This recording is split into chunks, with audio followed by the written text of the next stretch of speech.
नमस्कार शेतकरी मित्रांनो, मी कृषीदूत मंगेश गाडे स्वागत करतो पुन्हा एकदा नवीन व्हिडिओमध्ये।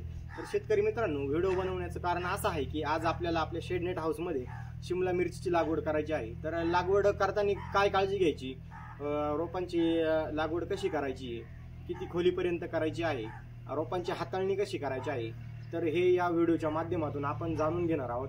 चला तर मग बघूया की कशा पद्धतीने लागवड करायची आहे। तर सर्वप्रथम अशी हुंडी काढून बघायची आहे, व्हाईट रूट वगैरे व्यवस्थित आहेत की नाही ते चेक करायचं आहे। हुंडी व्यवस्थित बाहेर निघली पाहिजे, कोकोपीट फुटलं नाही पाहिजे, जेणेकरून लागवड करताना आपल्याला त्रास होणार नाही। या ठिकाणी आपण बघू शकतो।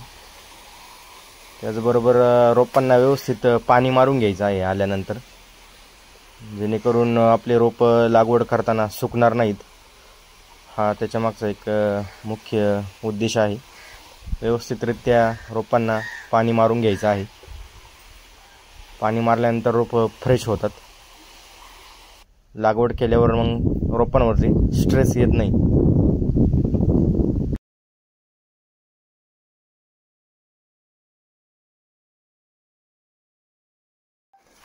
तर या ठिकाणी आपण 3 दिवस ड्रिप दिल्यानंतर बेडवरती कोरड्यामध्ये लागवड करणार आहोत।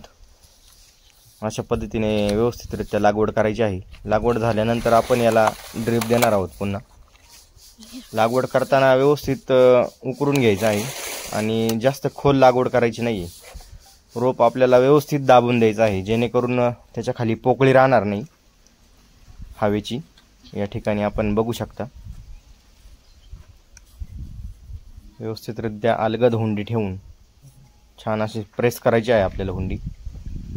तर या ठिकाणी अशा पद्धतीने लागवड चालू आहे आपली व्यवस्थितरित्या।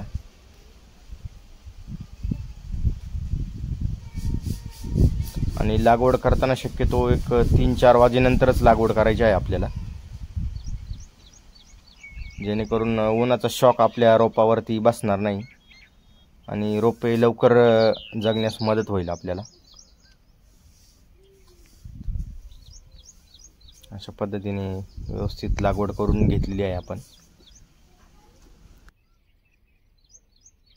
तर शेतकरी मित्रांनो, तुम्हाला हा व्हिडिओ कसा वाटला? व्हिडिओ आवडला असेल तर व्हिडिओला लाईक करा, आपल्या शेतकरी मित्रांपर्यंत जास्तीत जास्त शेअर करा, जेणेकरून त्यांना ही माहिती खूप उपयुक्त ठरेल। आणि कृषीदूत मंगेश गाडे या शेतकरी यूट्यूब चॅनलला नक्की सबस्क्राईब करा। धन्यवाद।